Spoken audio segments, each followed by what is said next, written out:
Hola, muy buenas tardes y bienvenidos sean todos a esta sexta clase del programa de ajedrez en jaque, llevado a todos ustedes precisamente por el Ministerio de Cultura de Panamá, por Mi Cultura. Aquí un gran placer estarlos saludando. Yo soy el maestro internacional Roberto Carlos Sánchez, parte del equipo olímpico de ajedrez de nuestro país, y es un placer para mí estar compartiendo con ustedes en este momento precisamente para continuar con este programa donde pensamos, donde queremos llevar el ajedrez, el juego ciencia, como se le conoce también, a todas las personas que nunca han practicado ajedrez, que nunca han jugado, pues entonces con este programa tengan la oportunidad de aprender y de ir comenzando a conocer de este maravilloso universo que son las 64 casillas del tablero de ajedrez. Bueno, como les decía, esta es la sexta clase en el día de hoy, así que les invito por favor a que busquen ya sea en el YouTube del Ministerio de Cultura o ya sea también en su página de Facebook las clases anteriores, porque ya sí estamos bastante adelantados. Así que hoy, de hecho, quiero hacer algo diferente en el día de hoy. No vamos a centrarnos solamente aquí en Lichess, que lo están viendo aquí a su mano, digo, dentro de la pantalla, ¿verdad?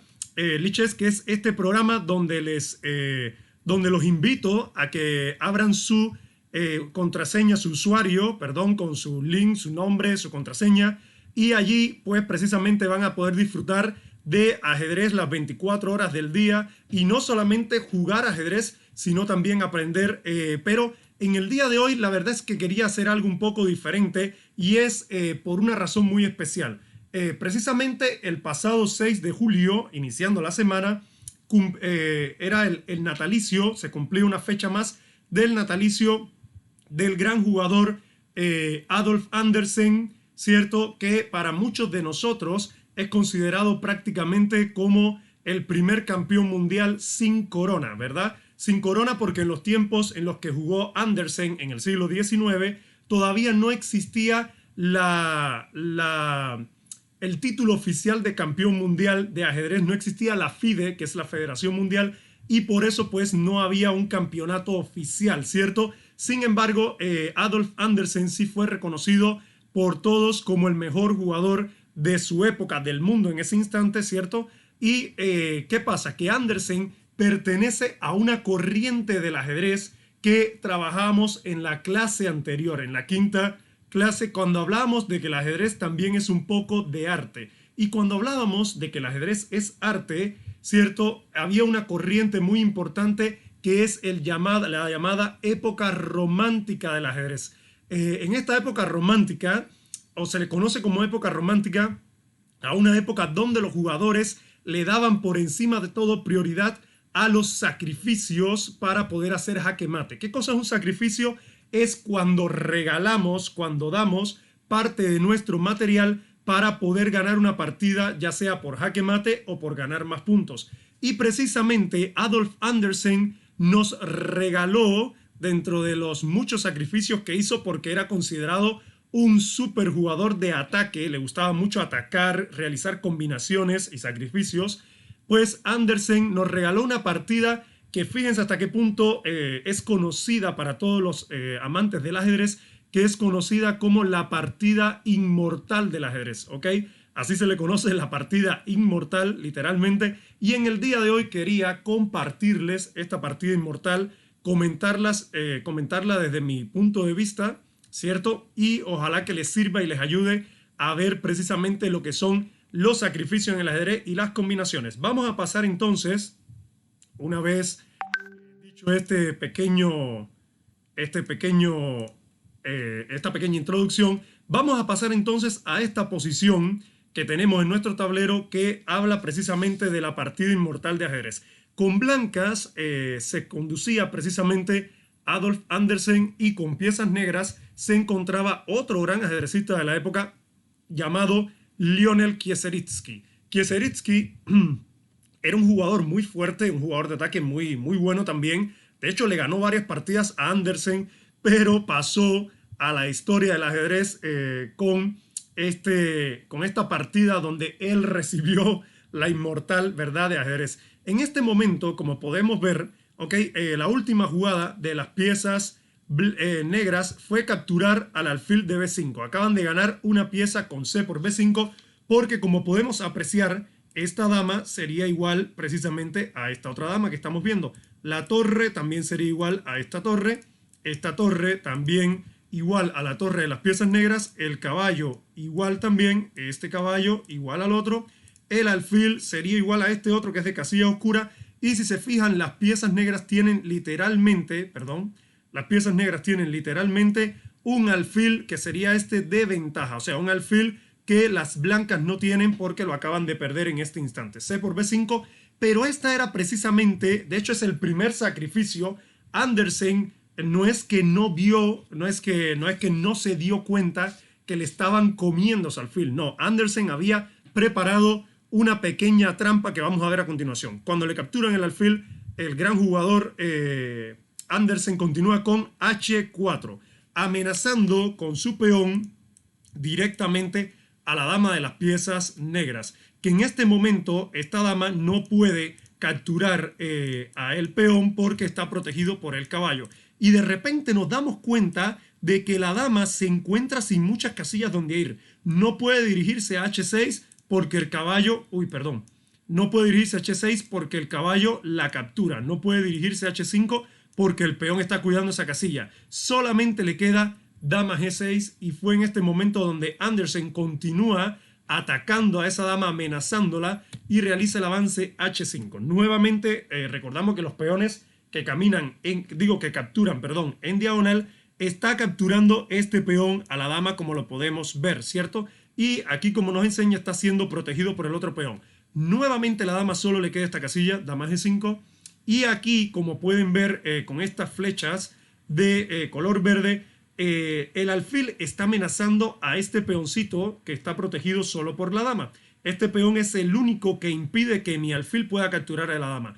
Entonces, este peón obviamente es un objetivo de ataque muy bueno, y por eso Adolf Andersen continúa con dama F3, y ahora son dos ya las piezas que están capturando el peón. Por tanto, la amenaza de las blancas sería alfil por F4, y la dama no contaría ninguna casilla donde moverse. Vamos a poner un ejemplo. Si las negras hubiesen movido, por ejemplo, alfil C5, amenazando la torre, sencillamente capturamos alfil por peón de F4, y como pueden ver en esta maraña de flechas, vamos a quitarlas, el alfil está atacando a la dama, lo estamos capturando, ¿verdad? La dama no puede capturar al alfil porque mi dama sencillamente se la comería, y obvio, no hay que ser ya un super especialista para darse cuenta de que la dama que vale 9 puntos, cambiarla por un alfil que vale 3, sencillamente sería perder 6 puntos y perder a tu pieza más poderosa en el ataque, que es la dama, ¿verdad? Entonces, pero de igual manera la dama no tiene a dónde huir. Si viene a G6, el peón la captura, ¿cierto? Si se mueve a H4 pensando que se escapa, no es así porque mi caballo está también cuidando esa casilla y capturaría a la dama, como vemos en este momento.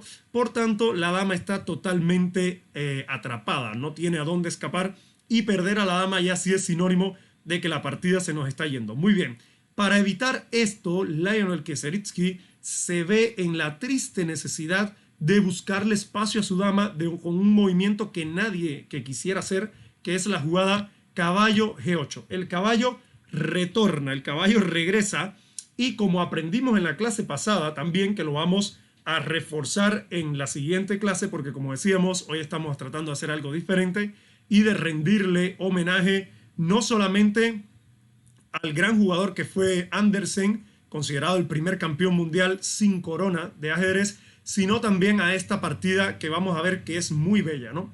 Entonces, el caballo regresa a G8, y como vimos en la clase anterior, nosotros debemos intentar desarrollar nuestras piezas, o sea, sacar a jugar a todas nuestras piezas cuanto antes, y sobre todo a las piezas menores. Y aquí en este momento, Kieseritsky lo que hace es regresar el caballo hacia atrás, ¿ok? Es como si estuviera organizando todo su juego, ¿correcto? Esto es, por supuesto, algo muy triste para hacer, es algo que obviamente te va a traer muchos problemas, y Andersen enseguida lo aprovecha y comienza a desarrollar a todas sus piezas. Captura con el alfil al peón, amenazando, por supuesto, a la dama se retira a F6, y ahora hace caballo C3.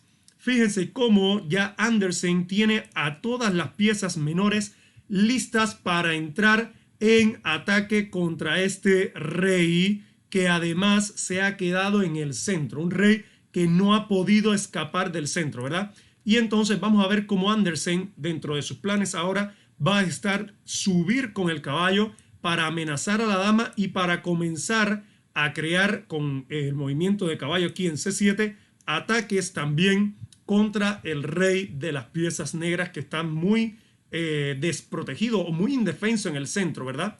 Bueno, en este momento Kieseritzky decide mover alfil en C5 amenazando a la torre, que de hecho es una jugada muy lógica. El alfil vale solo 3 puntos y la torre vale 5, ¿cierto? Pero ahora es donde vamos a tocar un tema, vamos a hacer un pequeño paréntesis, lo más breve posible, para tocar un tema muy importante que es precisamente que en el ajedrez las piezas tienen dos tipos de valores. Tienen un valor que es el valor real, ¿ok? O el valor nominal de las piezas, que sería precisamente el peón que vale 1 punto, el caballo que vale 3, el alfil que vale 3 también igual que el caballo, las torres 5, la dama 9, ¿cierto? Y el rey, bueno, infinito, el juego entero. Ese sería el valor que se les da normalmente a las piezas. Sin embargo, en el ajedrez existe un valor que se llama valor relativo de las piezas. Y como lo dice la palabra relativo, significa que las piezas valen según la función que desempeñen, según cuánto atacan, según qué tan activas sean, qué tan fuertes estén ubicadas en el tablero. Por eso, en el ajedrez, entonces, hay veces que un alfil, en este caso este alfil, que quiere capturar a la torre, pues van a ver cómo comienza en este instante a armarse, ¿ok? La famosa partida inmortal. ¿Y por qué se llama inmortal? Que es una pregunta que no resolvimos al principio. Inmortal significa, ¿ok? O para que una partida sea inmortal, tiene que haber mínimo, o al menos así fue como me enseñaron a mí, el sacrificio de 1 o 2 torres, o sea, mejor de 2, pero mínimo el sacrificio de una torre, de una dama y de una pieza menor, ¿correcto? Y en esta partida vamos a ver cómo Andersen va a sacrificar a sus 2 torres, a su dama, y bueno, ya hace un rato había sacrificado al alfil cuando lo capturaron. Bueno, en este momento Andersen se da cuenta que tiene que actuar lo más rápido posible para que el rey no logre escapar y sube con su caballo de 5, creando ya una amenaza sobre la dama de F6. La dama viene y captura en B2 y en este instante Andersen elige una jugada muy creativa, muy interesante. No es quizás la mejor jugada, ¿cierto? Pero igual no vamos a caer en este tipo de detalles, sino vamos a ver sencillamente la obra maestra que nos regaló Adolf Andersen. Alfil D6, una jugada muy interesante de Andersen, ¿no? Intenta eliminar al alfil de C5, que se ha dado cuenta Andersen es el mejor defensor de estos cuadros de casillas de color oscuro que están muy debilitados, ¿verdad? Pero al hacer alfil D6, disculpen, ya Andersen acaba de sacrificar no solo a la torre de G1, sino también a su otra torre. Y de hecho, si la dama captura la torre, sería con jaque, ¿verdad? Entonces, esto es prácticamente algo que es muy, muy difícil de encontrar, que se sacrifiquen las 2 torres, una detrás de otra. Y en este instante, Kieseritzky decide no capturar la torre de A1 con jaque, sino capturar la torre que está al lado del rey con el alfil. ¿Qué sucedía en caso de dama por A1, rey B2? Y si ahora, por ejemplo, hubiese tomado la decisión Kieseritzky de capturar con la dama a la torre de G8, pues en este momento Andersen hubiera tenido un mate muy bonito en solo 2 jugadas, que estoy seguro que el gran jugador alemán ya lo había visto antes de mover, ¿no? Y el mate era de la siguiente forma: caballo captura G7. Si se fijan, ya esta jugada sería jaque al rey, ¿verdad? Recordamos que el caballo es la única pieza que puede saltar por encima de las piezas propias o de las piezas contrarias. Y aquí el caballo está amenazando precisamente al rey, sería jaque única, rey D8 y por supuesto alfil C7 en el famoso punto más débil del rey, protegido por el caballo, y esto sería jaque. Obvio, el rey no puede capturar porque ya vemos que el caballo está protegiendo, Tampoco puede escapar a E8 porque mi caballo de G7 no se lo permite. Y no puede escapar por E7 porque mi propio caballo de D5 tampoco le permite huir por esa casilla. Entonces, esto sería jaque mate, ¿verdad? Un jaque mate muy bonito, ¿cierto? Pero así no fue la partida, así no continuó la partida, sino que Kieseritsky elige alfil por G1, captura la torre, y aquí es donde Andersen, muchos dirían, oye, ¿por qué no hizo lo mismo? ¿Por qué no jugó igual caballo por G7 jaque y cuando el rey se mueva a D8, pues alfil C7 jaque mate? Sería igual, solo que hay que tener mucho cuidado con este tipo de jugadas que son las famosas jugadas a larga distancia, ¿verdad? La dama entonces pudiera, o de hecho capturaría al caballo de G7 y aquí literalmente lo que hiciste fue solamente regalar al caballo de G7. Así que mucho cuidado con esas jugadas a larga distancia que a veces no las logramos visualizar bien. Por eso, en este instante, Andersen hace una jugada que para mí es una jugada magnífica, una jugada que me gusta muchísimo, que es el movimiento, al darse cuenta que la dama es la mejor defensora de este punto y que él quiere, su objetivo es entrar con el caballo, pues le bloquea la acción de la dama con el movimiento E5 admiración. Esta jugada es una jugada realmente muy útil, una jugada que es prácticamente ya ganadora, porque si se fijan ahora la dama no puede pasar, ahora la dama no puede pasar por encima de este peón, ¿cierto? Y ya el caballo renueva la amenaza en G7 y seguido alfil C7 en mate. Bueno, en este instante el jugador de las piezas negras decide capturar a la otra torre con jaque, lo que le da un breve suspiro más, un breve respiro más. Este es como el llamado jaque de la despedida casi. Andersen sube su rey a E2 y ahora aquí Kieseritsky no encuentra forma de proteger el movimiento de caballo por G7 jaque y decide pues sí defender el mate en C7 con la jugada caballo A6. Como lo muestra el vector de color rojo, el caballo está protegiendo esta casilla que antes era la casilla del jaque mate donde el alfil subía, ¿cierto? Por eso Andersen igual decide caballo por G7, rey D8 y hasta este momento el gran jugador de la escuela romántica de ajedrez ha sacrificado 2 torres y un alfil, ¿cierto? Pero decíamos que para que la partida pueda considerarse un inmortal tiene que existir el sacrificio de la pieza más poderosa, el sacrificio que muchos denominamos como el sacrificio más bello del ajedrez, que es el sacrificio de la dama. Y en este instante es donde Andersen obviamente se percata de que no puede hacer jaque mate con el alfil en C7 al rey porque el caballo está cuidando y que también otro jaque mate posible que no habíamos visto es el movimiento del alfil a E7, que también pudiese ser jaque y de hecho mate porque el rey no puede escapar, pero si yo muevo mi alfil a E7, el caballo está protegiendo esa casilla y me pueden capturar. Por eso yo los invito a todos aquellos que quieran tener esto como una especie de reto o de challenge, de parar el video aquí, de ponerle pausa e intentar encontrar la forma en la que Andersen logra, escuchen bien, desviar al caballo de G8 de la defensa del punto E7, ¿verdad? Si nosotros logramos desviar este caballo de ahí, o sea, sacarlo de esta casilla, nuestro movimiento alfil E7 sería jaque mate, ¿cierto? ¿Y por qué este caballo? ¿Por qué este otro que está en A6? La verdad es que no tenemos una forma clara ni de atacarlo ni de desviarlo. Por ello, las piezas mías que están más cercanas a este caballo es que se puede lograr esa desviación mediante, como decíamos, ahora sí voy a decir la respuesta, el sacrificio más bonito que pueda existir en el ajedrez, que es el sacrificio de la dama. Y este fue precisamente el movimiento de Andersen en la posición y fue dama F6, jaque. Si se fijan, estoy atacando al rey, ¿cierto? Y de hecho el rey no tiene a dónde escapar. No puede huir por C7, está el alfil y el caballo, y no puede huir a E8 porque está mi otro caballo. El rey está prácticamente en jaque mate.